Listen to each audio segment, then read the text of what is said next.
네, 반갑습니다. 초등 사이다입니다. 오늘은 중학교 입학 관련된 이야기 한번 해 보겠습니다. 방학이라 해도 이렇게 종종 학교에 나가는 편이고요. 이제 학교에 가면 이제 그렇습니다. 학기 중에 학교 나가는 거랑 방학 때 학교를 이렇게 나가서 보는 거랑 많이 다릅니다. 특히 방학 중에 이제 학교 나가서 아이들 반가워하는 것도 좀 교실 둘러다니면서 좀 보고 하면, 그러다가 종종 우리 반 아이들을 만나죠. 이제 방과후 교실에 흩어져 있는, 얼마나 반갑게 인사를 하는지 몰라요. 뭐랄까요. 오래간만에 만난 반가운 친구들. 네. 그러면서 종종 또 뭐 교무실도 들러서 뭐 학교에 무슨 일 없는지 좀 물어보기도 하고, 엊그제 이제 교무실에 갔더니, 저를 보고 그렇게 말을 했습니다. 선생님, 지금 중학교 관련 이제 입학, 배정 관련 공문 내려왔어요. 한번 보세요. 그렇구나. 벌써 이제 중입 배정 관련된 일을 슬슬 시작할 때가 되었구나라는 걸 느꼈습니다. 관련해서 중학교 입학 또 중학교 배정 관련된 이야기 한번 해 보겠습니다. 소위 좋은 학군이라는 곳이 있죠. 지금은 이제 중학교 배정이 주소지를 기준으로 이제 학교가 배정이 되기 때문에 지금 서울을 말씀드리는 겁니다. 좋은 학군으로 가기 위해서 이사를 가야 되나, 아니면 주소를 이전해야 되나, 뭐 등등의 고민을 하시는 분들이 이제 슬슬 생기기 시작할 겁니다. 그렇게 해야 될 필요가 있을까? 일단 그렇게 하는 주된 이유는 학습 분위기 때문이죠. 어느 정도 자기 주도 학습력을 갖추고 뭐 경쟁 분위기 속에서도 그 중압감을 견뎌낼 수 있는 아이라면 뭐 그럭저럭 괜찮습니다. 또는 상위권이 아니더라도 학습에 몰입하고는 그런 분위기를 한번 내가 느껴보고 싶다 하는 학생이라도 괜찮아요. 근데 염두에 둘 건 이런 겁니다. 고등학교 진학까지도 염두를 해야 돼요. 지금 딱 중학교 입학 관련된 건데 또 고등학교까지 뭐 어떻게 생각하냐. 그러니까 이런 거죠. 좋은 학군으로 이제 이사를 가거나 아니면 뭐 주소까지 이전해서라도 내가 우리 아이를 그쪽에 입학을 시키겠다고 고민하시는 분이라면 고등학교 진학까지 염두를 하셔야 된다는 겁니다. 뭐냐면 학군이 좋은 곳으로 이사를 갔어요. 그래서 그쪽 중학교로 배정을 받았습니다. 그리고 3년 동안 다녔는데 아무리 노력해도 우리 아이가 뭐 2, 3등급에 머문다. 그러면 결국 그 지역, 같은 지역 학군의 또 고등학교에 가서도 1등급으로 올라가기는 녹록지 않습니다. 어려워요. 대입에 있어서는 고등학교 내신이 이제 거의 결정적이기 때문에 이제 주요 학군지 중학교로 가서 만약에 중학교 3학년 뭐 1학기 성적이 2, 3등급에 머문다면, 이제 그 이하로 머문다면 이제 경쟁이 높지 않은 다른 주변 학군으로 고등학교를 배정받아 가는 게 더 좋을 수도 있어요. 그러자면 그 즈음에 또 이사를 해야 하는 이제 번거로움이 생기죠. 실제로 이렇게 하시는 학부모님들도 제법 많습니다. 그냥 단순하게 학군이 좋은 곳으로 가면 분위기 타서 열심히 하겠지 하는 생각을 하면 곤란하고요. 우리 아이 상황을 꼭 살펴보셔야 됩니다. 경쟁력이 있는지, 그 부분을 꼭 첫 번째 요인으로 신중히 고민해 보시길 바라고요. 보통 6학년 담임 같은 경우 이제 아이들의 학습 태도에 대해서 객관적으로 어느 정도 판단을 하고 있습니다. 한 학기만 지나면 다 판단이 돼요. 담임 선생님과 솔직하게 상황을 터놓으시고 면담을 해보시는 것도 권해드립니다. 자, 좋은 학군으로 이제 이사를 가서라도 뭐 주소지를 이전해서라도 이제 갈까에 대한 고민 한번 말씀을 드렸고요. 또 이것 말고도 또 다른 고민이 뭐가 있냐면, 그냥 일반 중학교를 갈 것이냐 아니면 국제중에 보낼 것이냐라고 고민하시는 학부모님도 계시죠. 일단 용어부터 명확하게 말씀드리고 가겠습니다. 국제중학교가 있고 국제학교가 있어요. 국제중은 우리나라 학교고요. 국제학교는 외국 학교인데 이제 국내에서 아이들을 모집해서 운영한다고 생각하면 되죠.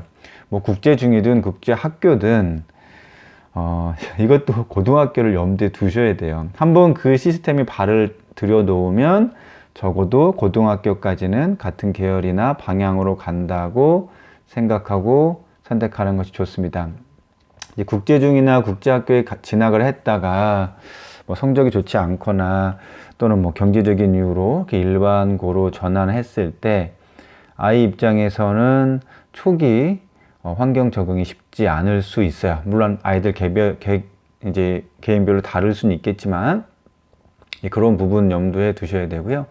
그러니까 이런 게 가장 문제예요. 뭐냐면 뭐 국제중이 추첨이라니까 한번 좀 넣어보지 뭐. 그랬다가 덜컥 합격해서 진학하게 되는 건 권하지 않습니다. 무엇보다도 아이의 의지가 중요해요. 일반 중학교와는 다른 교육 커리큘럼으로 운영됩니다. 그런 다른 교육 커리큘럼으로 운영되는 학교에서 교육을 받고 싶고 활동하고 싶은 생각이 있는지 아이의 의사를 꼭 물어보시고요. 제가 개인적으로 6학년을 많이 했지만 개인적으로 먼저 국제중을 보내라고 권한 케이스는 몇 안 됩니다. 물론 있기는 해요. 대부분은 뭐 학습에 있어서 근면하고 지구력이 있어 보이는 아이 학부모님들께는 그냥 일반 중학교 가서 중학교 내신을 잘 관리하게 한 후에 이제 특목고를 이제 목표로 준비를 해서 가라라고 말씀을 드리는 편이죠. 자, 물론 지금 말씀드린 것들, 뭐 이렇게 학군이 좋은 곳으로 가는 것, 또 뭐 국제중으로 가는 것, 뭐 일부 학부모님들의 이야기일 수도 있습니다. 일부 학부모님들의 이야기일 수 있지만 고민을 하시는 분들이 의외로 많고요. 그런 부분에 있어서 말씀을 드렸습니다. 그런데 정말 중요한 게 있습니다. 뭐냐면 지금부터 이제 중학교 입학까지 7개월 정도 남았죠. 예. 무엇을 신경 써야 할까? 자, 제일 먼저 말씀드리고 싶은 건 뭐냐면 자기 주도 학습력입니다. 우리 아이가 학습에 있어서 스스로 계획하고 실천할 수 있는 능력이 있는지를 살펴보셔야 해요. 많은 아이들이 학원을 다니고 있기 때문에 부모님들이 이제 학원 공부만 잘 따라가도 열심히 공부를 잘하고 있다고 지금 착각들을 하고 계셔요. 또 많은 아이들이 학원을 뭐 다니지 않더라도 그냥 그 중에 이제 엄마 아빠가 하라는 대로 문제집을 열심히 잘 풀고 있는 걸 보면 또 공부를 잘하고 있다라고 생각을 하시죠.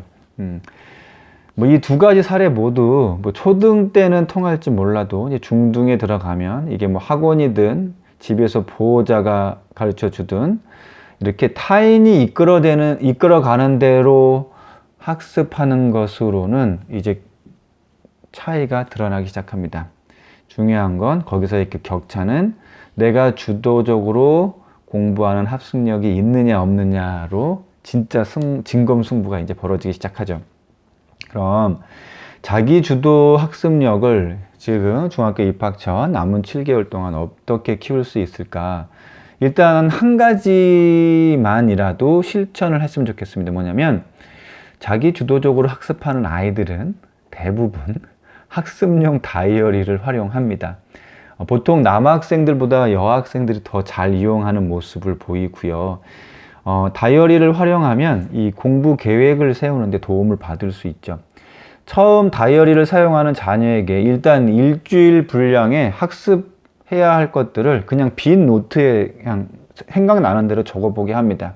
그리고 그것들을 일주일 다이어리에 칸칸에 스스로 판단해서 채워 넣게 하는 거예요. 이때 너무 많은 양을 적기보다는 여유 있게 실행할 수 있는 분량을 적도록 합니다. 중요한 건 계획을 완벽하게 세우는 게 아니라 이제 계획한 걸 실행할 수 있도록 하는 데 초점을 둬야 돼요. 계획한 대로 실천했을 때 이 성취감이 다음 한 주를 또 계획을 하고 싶게 만들어요. 그리고 변수가 생겨서 이제 그날의 계획 중에서 실천하지 못한 건 다른 날로 이렇게 옮겨 적어가면서 계획을 수정하게 하면 됩니다.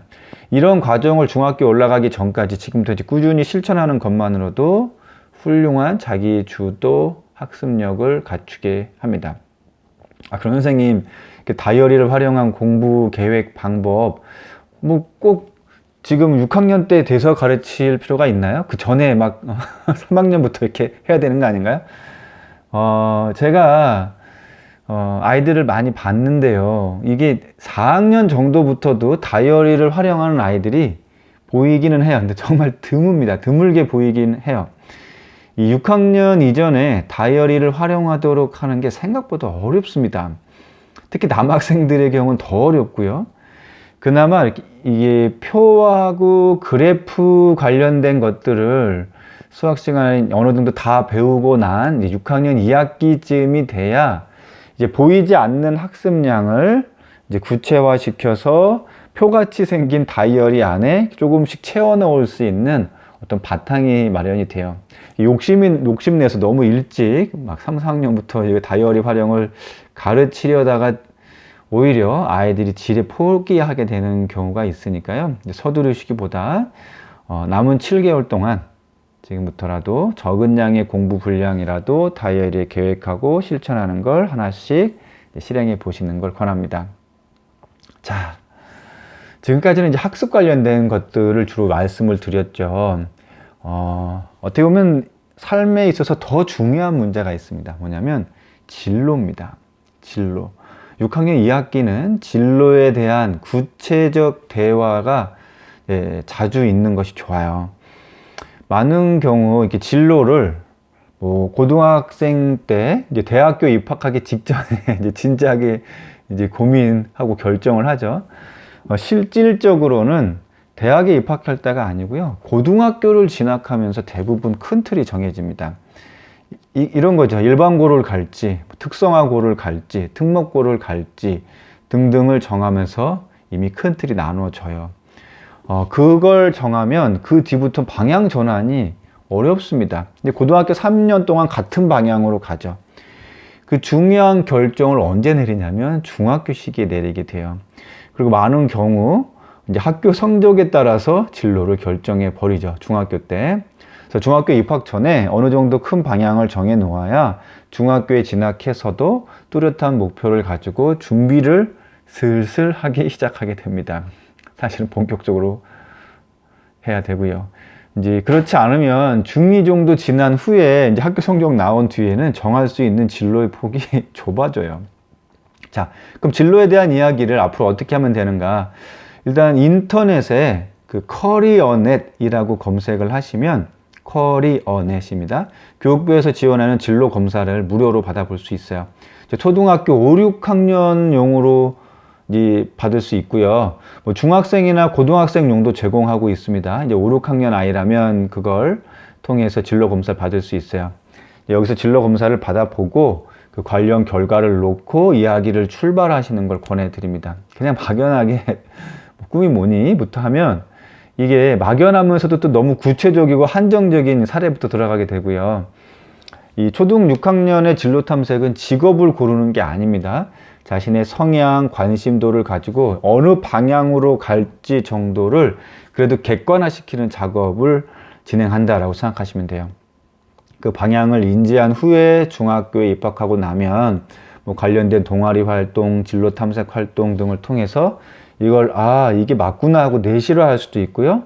또 이건 줄 알았는데 아니었네 하는 확인 작업도 할 수 있습니다. 특히 1학년 시기에는 이제 시험이 없죠. 그래서 관련 활동들이 이제 다양하게 제공되는 시기입니다. 그래서 중학교 입학 전에 사전에 큰 방향성을 가지고 있는 게 좋아요. 그러자면 진로에 대한 고민, 이야기 나눠보시는 과정이 꼭 필요합니다. 자, 지금까지는 어떻게 보면 이제 우리 아이들에 대한 이야기를 했죠. 그런데 학부모님들이 의외의 복병을 만납니다. 그래서 이것에 유의해야 됩니다. 이걸 준비하셔야 돼요. 이게 뭐냐? 뭐 물론 이제 대부분의 아이들이 이 사춘기가 이제 시작이 되었죠. 그리고 어느 정도 뭐 이미 한두 방 이렇게 퍽퍽 맞으셨을 겁니다. 그런데요, 아직 이 정도면 양반입니다. 중학교 들어가면 더 예민해지고요. 저 짜증도 많아질 겁니다. 학습력에 대한 고민도 필요하고 진로에 대한 고민도 필요하지만 이제 발등에 떨어진 우리 아이의 중2 감정부터 바로 아셔야 돼요. 학부모님들이 사춘기 청소년에 대한 이해도를 높이시는 공부가 필요합니다. 청소년 사춘기 관련 책도 미리미리 읽으시고요. 뭐 지역 도서관이나 교육청에서 관련 강연이 있으면 시간 내서 미리 들어보시고요. 중학생 자녀들은 부모가 계획한 대로 걸어가는 시기가 아닙니다. 또 그렇게 해서도 안 되고요. 이 직관과 이성과 감성이 막 혼돈처럼 뒤섞인 시기가 곧 도래합니다. 개봉박두입니다. 사춘기 자녀는 이전에 내가 알고 있던 자녀와 다른 주체처럼 이렇게 낯설게 느껴지고요. 무섭게 느껴진다고 하신 분도 있어요. 그때 갑작스럽게 당황하지 않으시려면 우리 엄마, 아빠, 또 할머니, 할아버님 관련된 공부를 해 두실 걸 권해드립니다. 자, 좀 마무리하면서 혹시 모르겠습니다. 학생들이 이걸 볼 일은 거의 없는데, 제 유튜브가 학생들한테는 인기 유튜브가 아닙니다. 어쨌거나 그래도 혹시라도 6학년 학생들이 보고 있다면 제가 좀 이런 이야기를 해주고 싶어요. 뭐냐면 유튜브에 보면 이제 중학교 생활 꼭 알아야 할 뭐 땡땡가지 뭐 10가지 뭐 16가지 하면서 막 나오는 것들이 있어요. 뭐 선배를 만나면 인사를 몇 도 이상 고개를 숙여서 뭐 해라. 뭐 벌점을 받으면 뭐 어떻게 해서 다시 상점을 받아서 메꾸면 되니까 너무 뭐 걱정하지 마라. 뭐 교복은 어느 정도까지 이렇게 줄여 입으면 뭐 아이돌처럼 될 수 있다. 또 교문을 무사하게 통과한다. 뭐 등등의 내용이 잔뜩 막 올라와 있습니다. 조회수도 뭐 장난 아니고요. 그만큼 우리 아이들이 또 여러분들이 염려와 걱정이 많다는 뜻이죠. 이제 그런 걸 볼수록 여러분의 불안도만 높아집니다. 6학년 아이들 지금 6학년 오늘을 잘 보내면 7개월 뒤에도 괜찮습니다. 만약 오늘을 보내는데 어려움이 있고 고민이 있다면 여러분의 뭐 부모님, 할머니, 할아버지, 뭐 삼촌, 이모, 뭐 학교 선생님, 아니면 뭐 지금 선생님 마음에 안 들면 이전 담임 선생님, 양호 선생님, 학원 선생님 누구든 괜찮습니다. 지금 고민을 꺼내놓기 바랍니다. 지금 고민 끌어안고 가면 중학교 와서 저절로 해결되지 않고 더 많은 고민이 쌓이고 잘못하면 뻥 할 수도 있어요. 일단 지금 꺼내놓는 것만으로도 80% 이상 고민이 해결됩니다. 중학교 어떤 다른 많은 입학 고민들은 우리 엄마 아빠한테 맡기고요.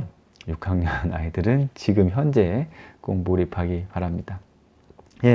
다시 우리 학부모님들께 돌아와서 중학교 입학 관련 몇 가지 이야기들 나눠봤습니다. 우리 아이들 건강하게 여름방학 잘 보내고 또 2학기 활기차게 다시 시작하게 되기를 응원합니다. 초등사이다는 초등학부모님들과 함께 합니다. 오늘도 내일도 뚜벅뚜벅 걸어가 보겠습니다. 감사합니다.